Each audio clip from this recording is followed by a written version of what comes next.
11월 1일 기준으로 올릭스가 간락 기반 비형 간염 치료제가 국책 과제에 선정이 되어서 네. 임상이 23년도에 네. 시작을 한다고 하더라고요. 좋은 소식이라고 네. 생각했는데 오히려 주가가 하락세를 이렇게 타고 비형 간염 치료제라는 게 사실 이미 있긴 하잖아요. 네.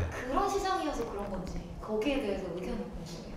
지금 올릭스가 가지고 있는 B형 간염 치료제는 간락 시스템으로다가 올릭스가 하고 있는 간과 관련한 기전 중에서 가장 앞서가고 있는 그런 기전인 거거든요. 그래서 어떻게 보면은 이제 정부에서 일정 부분 자금을 받으면서 연구 개발을 할 수 있게 됐기 때문에, 그리고 그거 한 가지, 그 다음에 국가로부터 이제 국책 사업으로 이제 인정을 받았다는 점 자체는 그 파이프라인 자체, 그 다음에 기술 자체에 대해서 인정을 받았다, 이렇게 봐야 될 것 같고요. 상당히 괜찮은 이제 호재가 되는 그 재료다, 이렇게 봐야 될 것 같습니다. 그리고 아까 말씀하신 대로 주가와 관련한 거는 사실 이제 그 부분이 2023년에 이제 그 임상에 들어간다고 했기 때문에 그게 바로 지금 이제 호재긴 하지만 지금 주가를 바로 끌어올리거나 이럴 정도의 그 파워풀한 거냐, 그거에 대해서는 이제 좀 생각을 해봐야 될 부분인 것 같고요. 그래서 약간 호재긴 하지만 일단은 어떻게 보면은 그 올릭스의 기본적인 연구개발 능력을 차근차근 인정을 받는 거다, 이렇게 생각을 해야 될 것 같습니다. 그래서 상승 부분에 대한 것보다는 밑에 부분, 하단 부분이 점점 탄탄해지는 그런 시그널로 이제 봐야 되는 게 맞는 것 같고요.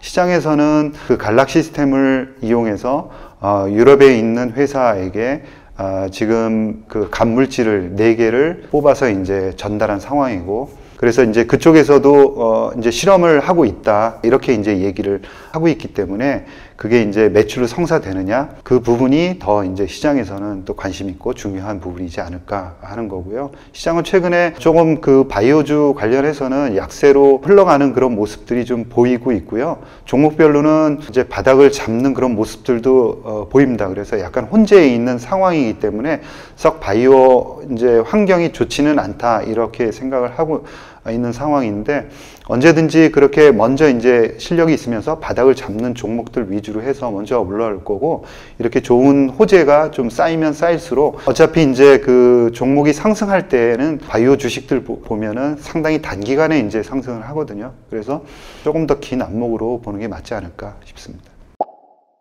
트리온의 레키로나가 국내 1호 예. 치료제로 지금 유럽에서도 승인을 받고 이러고 있는데, 네. 이게 정맥 주사 형식이잖아요. 네. 경구용이 아니라. 네. 사실 편리한 거는 경구용 치료제가 훨씬 편한데, 네. 셀트리온이 국내 기업이기 때문에 국내에서도 적용될 확률이 더 높다고 봐야 할까요? 그거는 조금 더 달라요.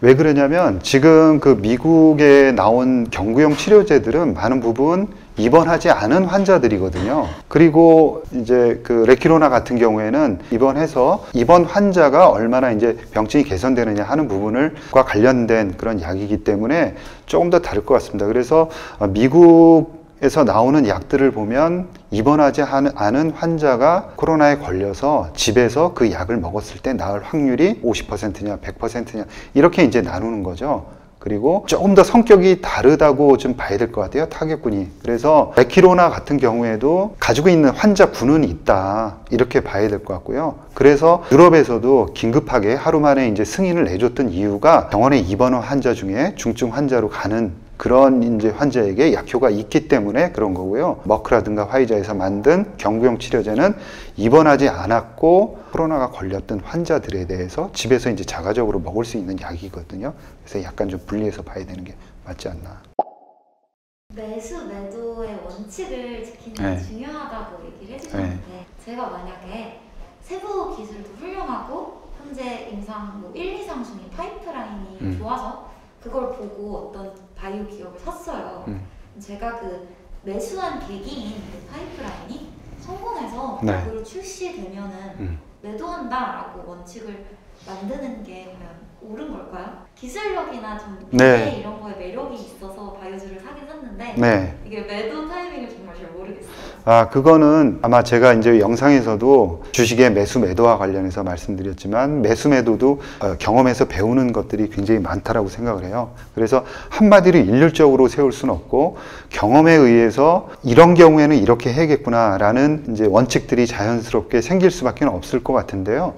이제 저 같은 경우에는 이제 처음에 살 때 어디까지를 한번 보겠다라는 거죠. 예를 들어서 비전이 좋고 그 다음에 파이프라인도 잘 갖춰져 있으면서 핵심 기술력을 가지고 있다라면은 그리고 이 회사가 가지고 있는 임상 파이프라인이 잘 진전이 되고 있고 자금에도 문제가 없다 그러면 팔 이유가 전혀 없는 거죠. 그러다가 항상 유심히 봐야 되는 게 그 회사에서 가장 앞서 나가고 있는 그 임상 파이프라인이 어떻게 나가고 있는지를 가장 잘 봐야 되거든요. 그래서 그 파이프라인이 잘 진행되고 있다 그러면은 팔 이유가 전혀 없는 거죠. 그리고 그 파이프라인이 굉장히 잘 나왔다 해서 만약에 이제 주가에 반영됐다라고 하면은 일단 조금 나는 덜고 나가겠다 그 부분이 그러면 그때 이제 일부 덜고 나가는 거는 일부 의미가 있다고 생각을 합니다. 아니면은 그 돈을 가지고